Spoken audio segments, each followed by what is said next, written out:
Good morning and Radhe Radhe. আজ শনিবার আর ঘড়ির কাঁটায় এখন সময় 10টা বাজতে 10 মিনিট বাকি আছে। তো সকাল সকাল উঠে আমি সমস্ত কাজ কমপ্লিট করে রান্না করে রেডি হয়ে বেরিয়েছি ইনস্টিটিউট যাওয়ার জন্য। আগে তো ভাবিনি যে এতটা ঠান্ডা পড়বে, কেন অনেক দিন যাবৎ আমি ইনস্টিটিউট যাইনি আর সকালবেলাটা সেরকম আমার বেরোতে হয় না এখন। বাইরে বেরিয়ে দেখি পুরো কুয়াশা, রোদ তো দেখাই যাচ্ছে না, যেটুকু দেখা যাচ্ছে হালকা গায়ে লাগছে না। তো আমি মোটা জ্যাকেট পরিনি, হালকা এই সোয়েটার মতো টি শার্টটাই পরেছি। তো ভাবলাম যে ঘরের মধ্যে তো নর্মাল রয়েছে, এখনও হয়তো বাইরেটাও এরকম নর্মালি থাকবে, কিন্তু বুঝতে পারিনি এটা ভুল। নেক্সট কাল থেকে আবার একটু মোটা কিছু পরেই বেরোনোর চেষ্টা করব। অনেক দিন যাবৎ আমি ইনস্টিটিউট যাইনি, প্রায় 2 মাস পর আজ ফার্স্ট ইনস্টিটিউট যাচ্ছি। তো আমি করলবাগ মেট্রো স্টেশনে পৌঁছে গেছি। আমি এটুকু চলে এসেছি তোমার টোটো করে।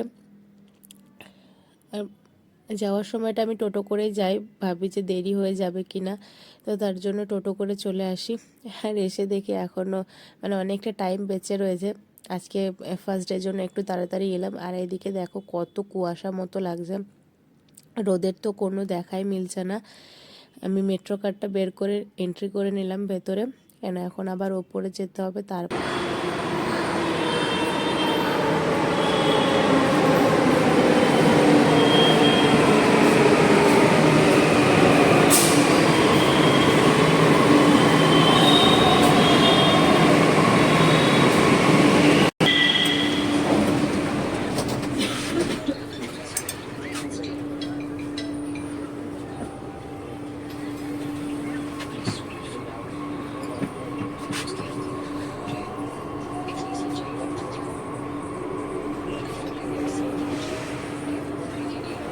अगला स्टेशन राजेंद्र प्लेस है।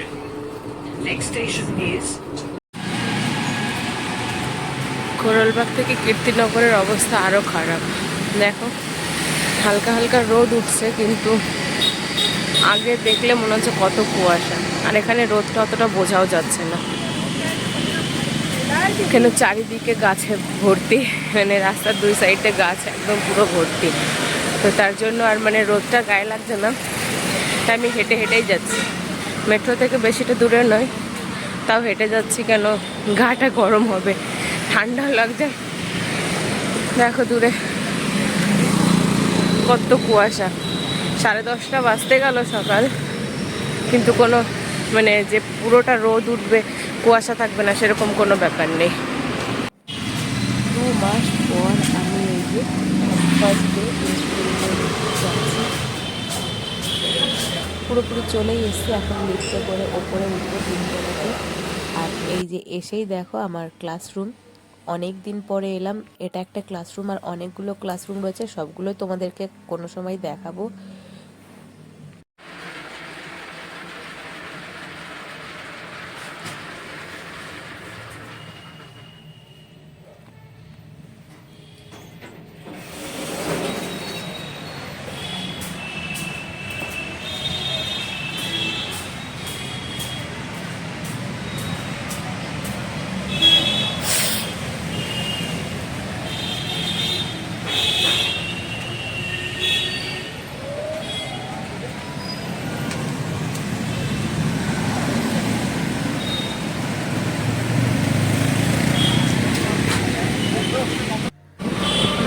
रोज दर्शन करने रोज मत्था टेकना अलग चीज होती है और इन चीजों को देखना अलग चीज होती है।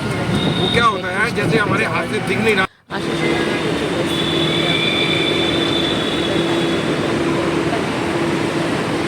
বাড়িতে আসবো আর বাড়ির অবস্থা এমন দেখবো না, সেটা কখনো হতেই পারে না। ছেলে এদিকে দেখছি টিভি দেখছে, আর আমি ওর জন্য খাবারটা নিয়ে এসেছিলাম, দিলাম ওকে, এখন খাচ্ছে। দেখো অবস্থা, প্রচণ্ড খিদে পেয়ে গেছে। আজকে লাঞ্চ মেনুতে কী কী আছে একবার দেখে নাও। এটা রয়েছে ডিমের সবজি, ডিম অমলেট করে তারপরে করেছিলাম। আর এটা হচ্ছে মেথির শাক। আর তোমাদের দাদাভাইয়ের পাতে দিয়েছি থোর ভাজা। তো আমি থোর ভাজা খাবো না জন্য আমি আর নিইনি, থোরটা মা ভাজা করে রেখেছিল। আর মেথি শাক আর ডিমটা আমি করে গেছিলাম। তো যাই হোক, ঝটপট লাঞ্চ করে নিই, অনেকটা দেরি হয়ে গেছে। দেখা হচ্ছে তোমাদের সঙ্গে পরের ভিডিওতে। Tata, bye bye.